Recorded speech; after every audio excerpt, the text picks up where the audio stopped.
Hey, what's up? It's Bon. Let's talk about Mass Effect, Dragon Age, and BioWare in general. Today, we have a really quick story. We finally have a BioWare blog that has posted. It is titled, "The Future is Bright for Star Wars The Old Republic."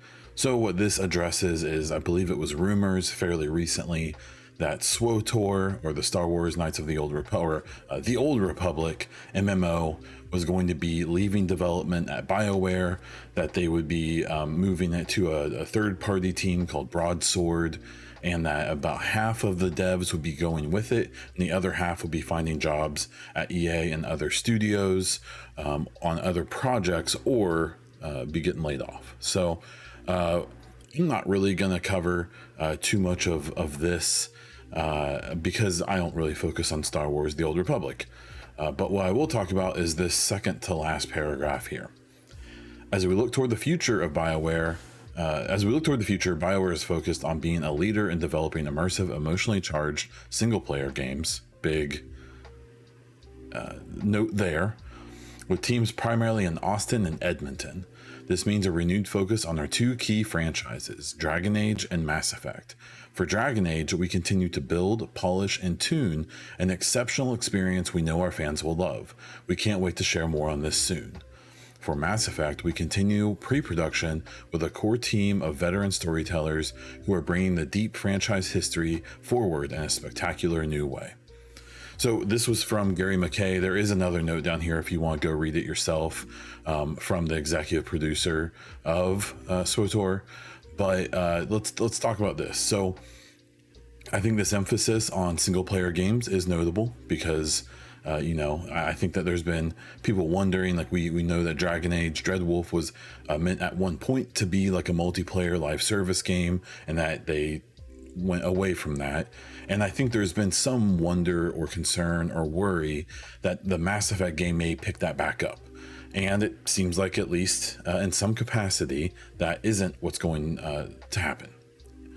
Now, the Dragon Age, they don't give us any updates or thoughts about when that game may come out. There were rumors that it was supposed to originally come out in late 2023. I would say at this point that's almost guaranteed to not be happening. There were even some investor info things that came out suggesting that it's not going to come out this fiscal year, which ends in March of next year. And so I think that the idea now, and rumors from Jeff Grubb, as an insider that's pretty good with EA, has suggested that Dreadwolf probably will come out in the middle of 2024. Now, for Mass Effect here, they confirm it's still in pre-production. They're talking about this core team of veteran storytellers. So they are confirming in some capacity. It isn't like secretly in full production and anything like that. They're probably still in the concept phase. They're still probably working out the story and the script, and Mary DeMarley's still doing her work to get all of that going. And then I do think it's interesting that this bringing the deep franchise history. So it's maybe not a focus on moving it forward. This is me doing full speculation, hopium copium. I think it's interesting that they're referencing the deep franchise history. As for what this means for the release date of Mass Effect, if they don't start development until 2024, and even towards the end of next year, I had high hopes at one point to see a game that was maybe coming in 2025. I think that's unrealistic at this point.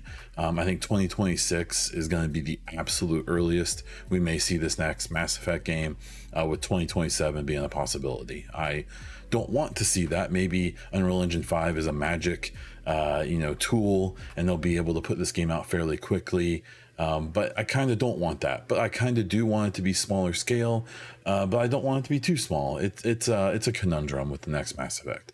But regardless, I'm glad we finally got a blog. I've been talking about this a lot and how they were definitely off pace for these blogs.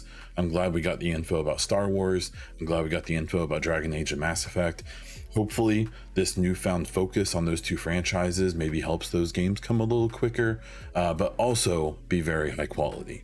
That's what we really want.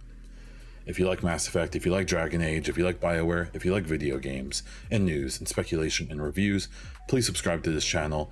Like this video if you did. Leave a comment down below with what you think about the Star Wars move, where BioWare's at, when Dragon Age is coming, and where they're at with Mass Effect. Let me know what you think down below, or just say hello.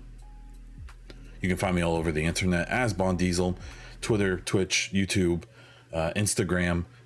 Find me on there, check me out. I'm posting way too much. And last, I have a weekly gaming news, speculation, and review podcast called The Echo Cast. It's on all podcast platforms and this very YouTube channel.